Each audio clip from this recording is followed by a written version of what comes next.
Bonjour à tous, bienvenue dans ce nouveau numéro de Mini Tilt. On va parler d'actu positive et locale comme d'habitude. Voici mon plateau d'invités du jour. C'est Jean-Paul Limbaud qui est le premier invité aujourd'hui. Bonjour Jean-Paul. Bonjour. On va parler de ces astuces que vous avez mis dans un livre, conseils, astuces, tous les secrets de jardinier. Ils sont là, on va pouvoir en parler dans un instant. Moi j'ai déjà coché des choses comme vous le voyez. Et puis livre encore avec ce recueil de poésie jeunesse. La maman écrit et la fille illustre. Ça c'est tout compte fait et c'est votre livre Martine Barraud. Tout à fait, c'est bien ça. Merci d'être avec nous aujourd'hui Martine. Vous êtes autrice. On va découvrir ce projet à la fin de l'émission. Rendez-vous dans notre rubrique La Bamboche. Et puis d'abord, on va parler de théâtre aujourd'hui puisque on va pouvoir découvrir les projets des diplômés du Conservatoire du Théâtre de Tours. C'est Philippe Lebas qui est notre invité aujourd'hui. Bonjour Philippe. Bonjour. Vous êtes, je prends mes notes, responsable du département de théâtre au Conservatoire de Tours. Voilà. C'est un joli titre. C'est beau, oui. Et ça fait, comme vous disiez, c'est une grosse carte de visite. C'est ça. Ce qu'on voulait aujourd'hui, c'est parler de cette présentation de projet parce que moi, c'est ce que je disais en préparant cette interview avec vous. Ça fait 8 ans que je présente une émission sur les bonnes nouvelles et la culture locale. Et je ne savais pas que chaque année, on pouvait aller découvrir les projets des élèves en contrat professionnel, c'est ça Alors, c'est pas exactement cycle d'orientation professionnelle. Voilà, cycle d'orientation professionnelle. Du conservatoire en rayon théâtre. Exactement. Voilà. Et comme dans le département de jazz, ça repose sur la fin du cursus repose sur des projets personnels. Et en théâtre, c'est la même chose. C'est-à-dire que les élèves conçoivent, enfin les jeunes étudiants conçoivent un projet personnel d'à peu près 45 minutes. Une création, c'est ça, c'est une... Ça peut être, ils peuvent écrire, eux. Ouais. Il y en a là, parmi les 5 qui vont être proposés, il y en a un qui a écrit son texte. Il y en a qui ont fait un travail plus expérimental à partir d'improvisation. Il y en a qui ont choisi une espèce de farce macabre.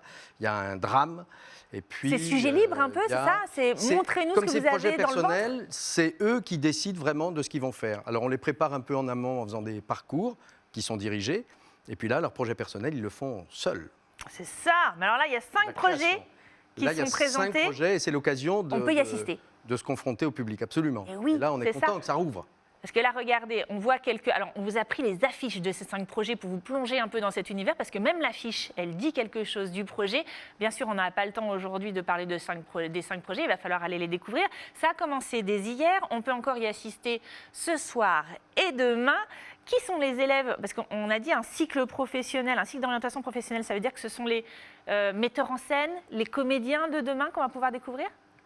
Ben, il y en a déjà qui sont passés par le Conservatoire de Tours et qui ont fait ce cycle et puis qui ont fondé des compagnies comme Night Shot, comme dans le Théâtre des Trois Clous, il y en a aussi. Dans le Théâtre du Sous-Sol, ils sont passés. Donc ils sont déjà professionnalisés. Le Poulpe est passé, voilà.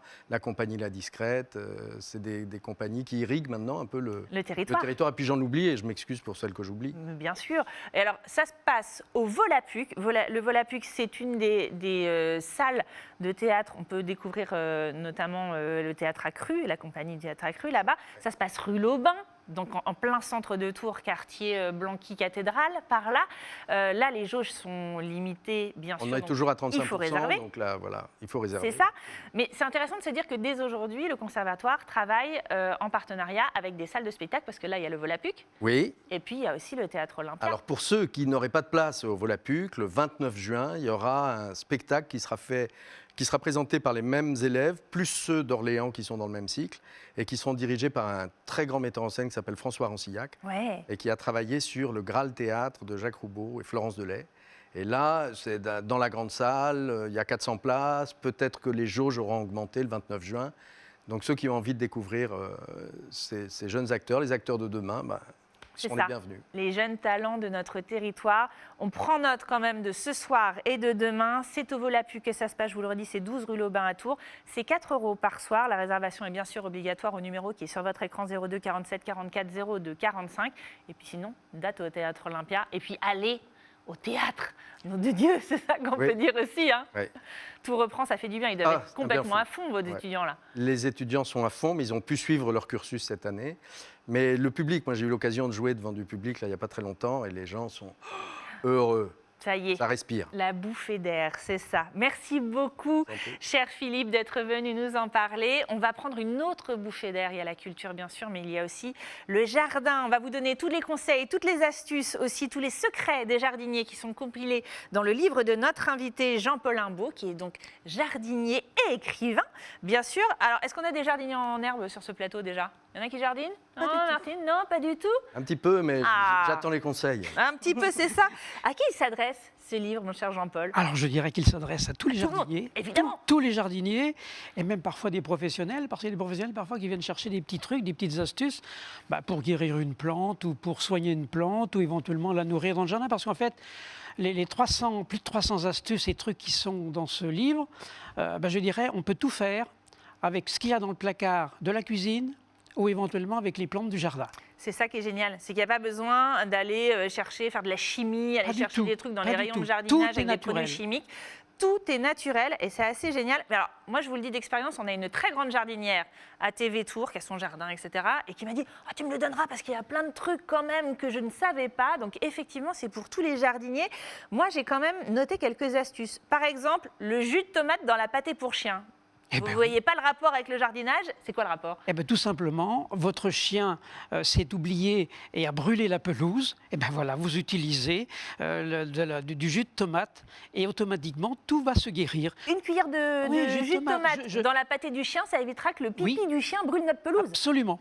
Ça fait plaisir. Je vais même vous donner un autre truc qui n'est pas dans le livre, mais pour la même situation, vous prenez du Coca-Cola et vous arrosez votre petit rond qui était abîmé avec du Coca-Cola et la pelouse va retrouver toute sa santé.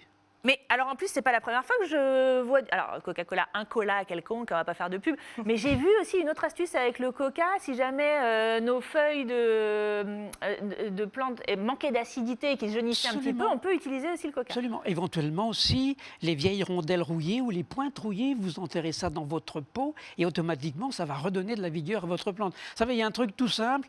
Souvent de fois, vous invitez le soir et vous reste des fonds de verre de vin rouge. Ouais, c'est vrai. Bon. Le fond de verre, vous ne le jetez pas. Vous mettez un peu d'eau et vous versez ça dans le pot de la plante d'appartement. Elle va être ravie. Les plantes aussi, c'est ça, picolent un peu. Mais oui. Qu'est-ce que ça leur apporte?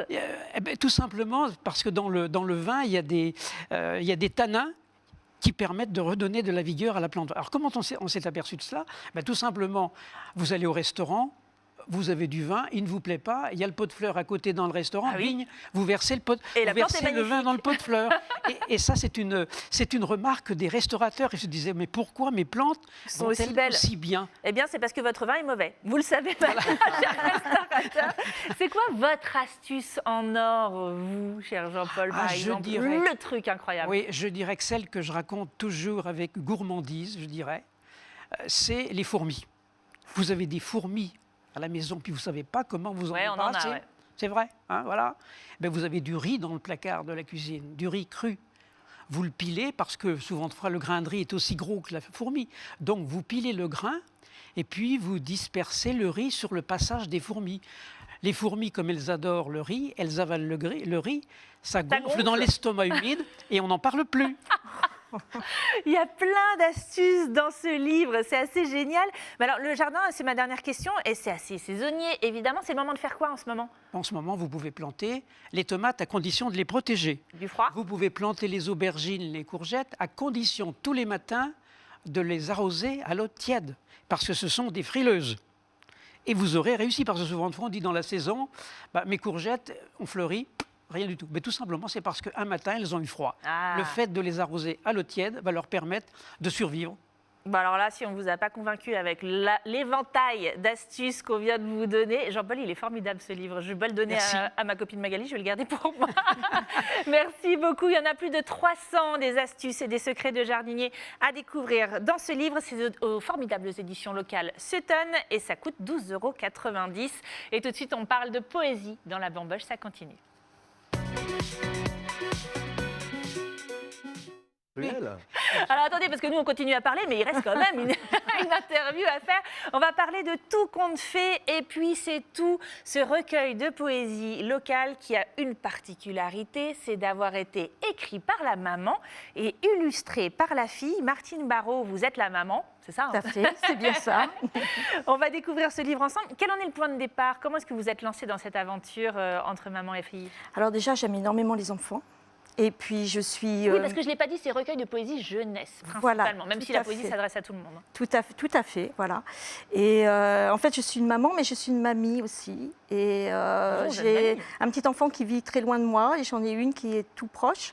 Et en fait, j'ai voulu partager voilà, des mots doux, des mots simples, du rêve, parce que je trouve que les enfants aujourd'hui partent très vite déjà dans le monde adolescent. Et avec ces mots tout doux, on transporte, voilà, et je pense que je fais passer inconsciemment certaines émotions aussi, parce que je suis quelqu'un d'hypersensible. Ouais. Et la vie est belle, mais si on se donne les moyens justement de la rendre belle, et la poésie déjà verbalement rend une autre intonation beaucoup plus douce. C'est vrai, on va y revenir d'ailleurs à la poésie, mais un mot sur cette aventure mère-fille, puisque c'est Pauline, votre fille, qui a fait le travail d'illustration.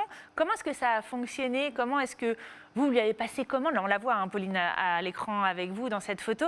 Est-ce que vous lui avez dit, tiens, je te demande par exemple l'illustration de ce petit lapin pour illustrer mon poème, ou est-ce que vous lui avez laissé travailler en autonomie?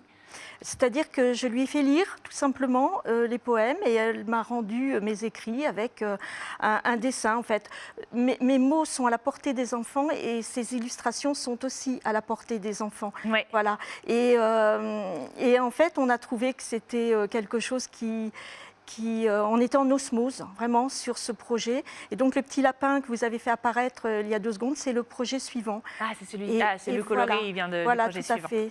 Donc il y a plein de choses, hein. Ça a bien fonctionné a priori ce projet si vous continuez ensemble. Je pense qu'on est parti pour une très longue aventure. Ce que je trouve, ah bah ça c'est joli, mais ce que je trouve sympa aussi avec ce livre, ce sera un peu ma dernière question, c'est que parfois on lit des histoires aux enfants avec un début, un commencement, une fin avant de dormir. Là on pourrait lire aussi vos poésies, parce que c'est des petits moments à partager aussi. Quand je vois Boudi Boudon, là ça me fait penser évidemment à ma fille et à moi, là quand on boude, c'est des petites leçons aussi que vous nous avez mis. Tout à fait. En fait, il n'y a pas du tout de thématique, et c'est un regard en fait que je porte sur l'enfant, mais un regard bienveillant, et c'est ce qui fait qu'on aime les enfants.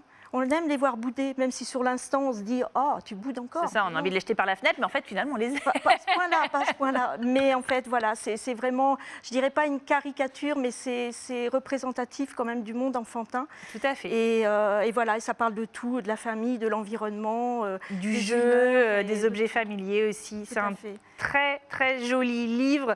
Ça s'appelle Tout compte fait et puis c'est tout. C'est donc écrit par Martine Barraud, illustré par Pauline. C'est le début d'une grande aventure, donc j'ai l'impression qu'on se reverra, ma chère Martine.